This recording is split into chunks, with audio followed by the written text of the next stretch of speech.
Yo viral. Donc on va review cette main ensemble. Donc voilà. Alors ça, c'est une main que j'ai jouée. Alors c'est très spécial, je les ai jouées pendant les fêtes. Je crois que celle-là, c'est le soir du 31. Ok. Et alors, celui contre qui je vais jouer, c'est celui qui est en bébé. Et en fait, faut savoir qu'il était à peu près, je crois, 1 heure et quelques. Et qu'il venait de remplacer quelqu'un contre qui je venais justement de gagner un coup. Genre, j'avais pas du tout de main pendant 2-3 heures. Donc bah, j'ai essayé de rester sérieux, donc j'ai rien joué. Et j'ai déstacké un mec, le mec qui est en bébé. Et c'est lui qui l'a remplacé, donc c'est tout de suite après le coup, juste après. Ah bah dis donc, c'est un beau nouvel an. J'étais un peu crevé pour être honnête, mais ouais, c'était plutôt un bon nouvel an. Il y en a qui travaillent, vous voyez, je dis respect à Kenny qui sacrifie sa soirée de nouvel an pour bosser. Parce que c'est ça son taf. C'est ton taf aujourd'hui de jouer au poker, non? Non, je suis étudiant justement. Et bah, du coup, j'ai pas le. Enfin, il y a sorte. J'arrive à aller 2-3 fois soir max pour jouer un peu aux tables, mais pour être honnête, c'est assez compliqué quand on est étudiant. Yes. Donc voilà. Donc bah, tu peux lancer, donc tout le monde fold à moi. Et Yes. là, je suis bon. Voilà, on est. Bah toi, tu verras. En fait, on est en décalage sur le live, donc du coup, tu verras pas C'est en pas grave, direct. Je te dis où on en est. Je te dis où on en est. On a raise et on s'est fait call par la bébé. on s'est fait call par la BB, donc j'ai ouvert 4x Yes. par la BB. Donc j'ai ouvert 4x. D'habitude, j'ouvre 3x pour faire un peu plus de personnes rentrer dans le coup. Mais là, vu que je ne connaissais pas celui qui était en bébé, j'ai fait ouvrir un peu plus cher. Il a combien de stacks? Alors lui, vu qu'il gagne KV, il a 500. J'ai oublié Ok. de mettre ça par contre. Ouais, c'est ok d'ouvrir 4x en live contre un mec qui a 500, c'est ok, pas de problème. C'est même bien. Donc, On fait un petit c-bet avec le 3. Tu sais que moi je préfère checker ce flop. Quand je connais pas, surtout je connais pas l'adversaire, je préfère checker, tu sais pourquoi? Parce que c'est plus simple à jouer. On induit des bluffs et on peut coller une street turn sans problème.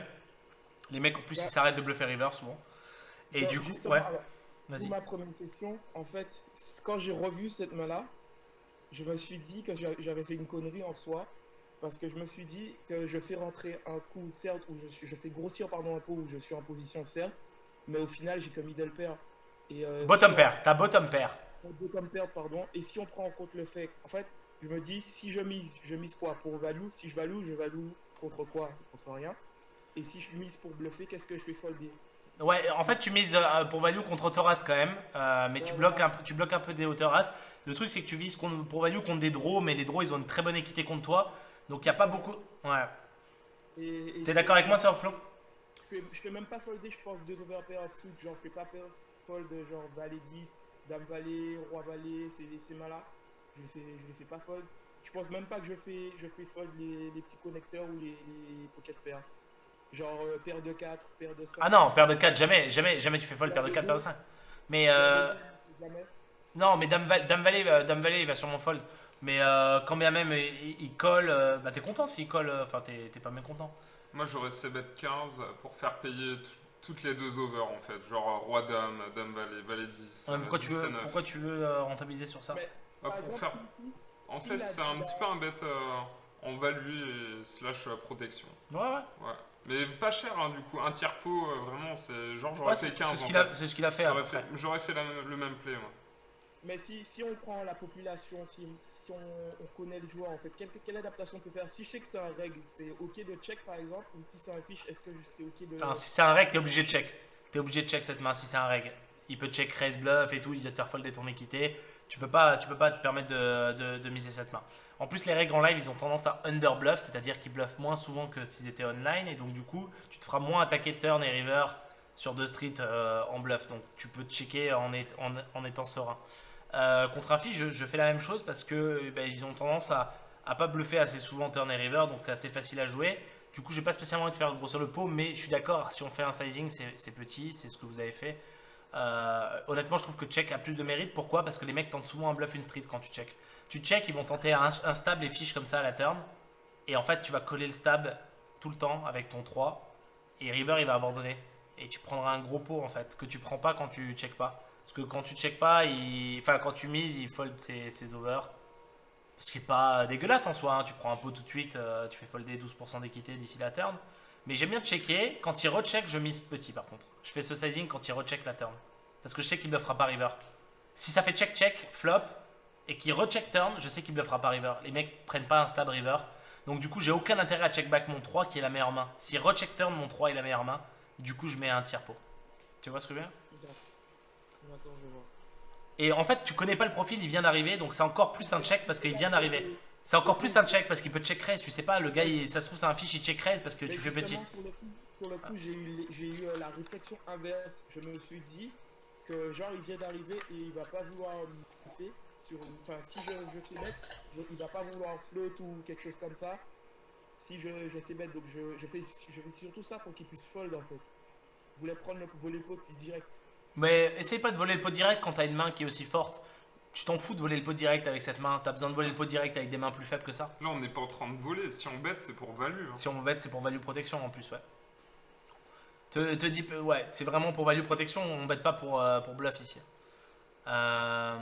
Ici, donc bet 120, alors là, je comprends pas ce qu'il nous dit là. Donc là, il y a une dame qui sort et il donc bet 120 dans 79, c'est improbable. Ça arrive jamais.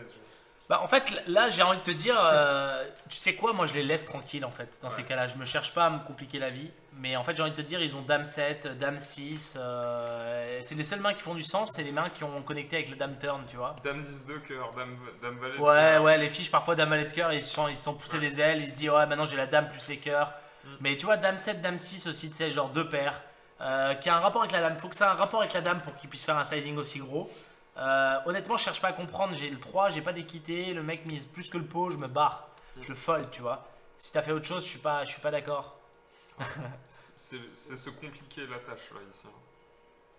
Ok, bah du coup, et en fait, j'ai mis cette main parce que je me retrouve souvent dans cette situation et en fait, je fais toujours quelque chose de différent et je suis toujours perdu dans ce genre de spot.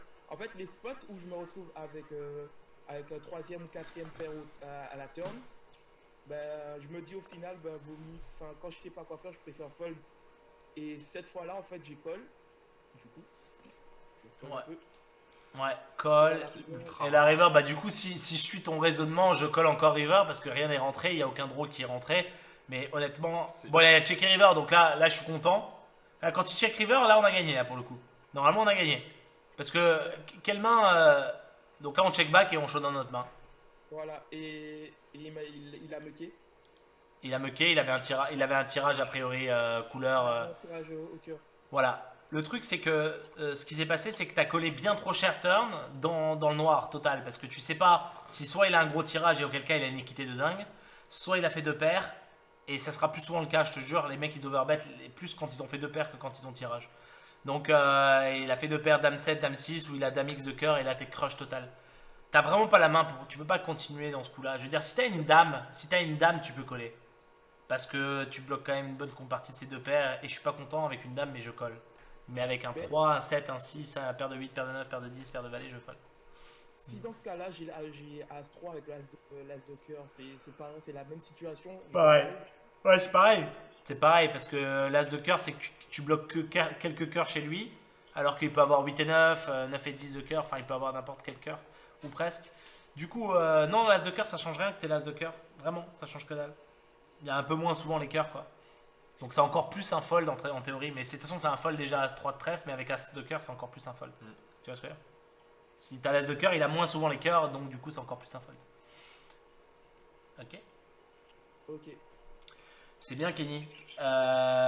C'est cool. Qu'est-ce que Poker Pro t'as appris? Qu'est-ce que le programme Arrêtez de bluff, ouais? Arrêtez de bluff. Je bluffe quasiment plus jamais. C'est bien. Presque plus jamais, à part dans des situations bien précises qu'on nous montre dans les programmes. Et surtout, je trouve que je suis beaucoup plus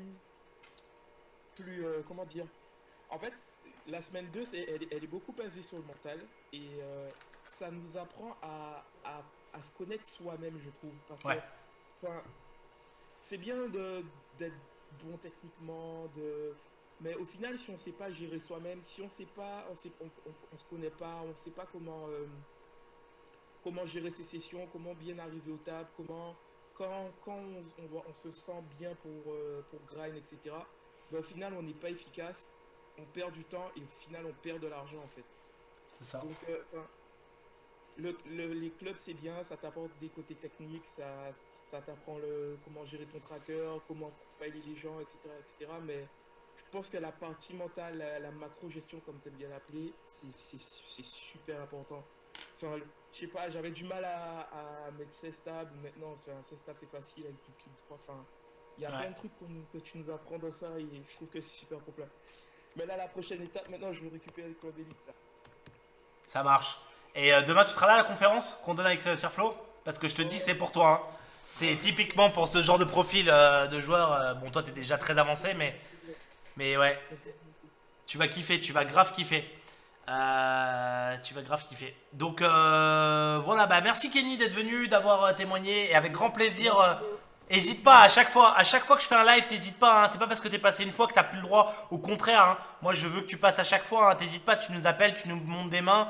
On aime les mecs comme toi qui ont des mains de cash game, 900 € devant eux. Tu sais, c'est pas tous les joueurs qui jouent ces limites-là. Donc c'est toujours inspirant pour les autres de voir que voilà un joueur à Lyon, hein, vous pouvez le retrouver du coup au casino Pharaon à Lyon, Kenny.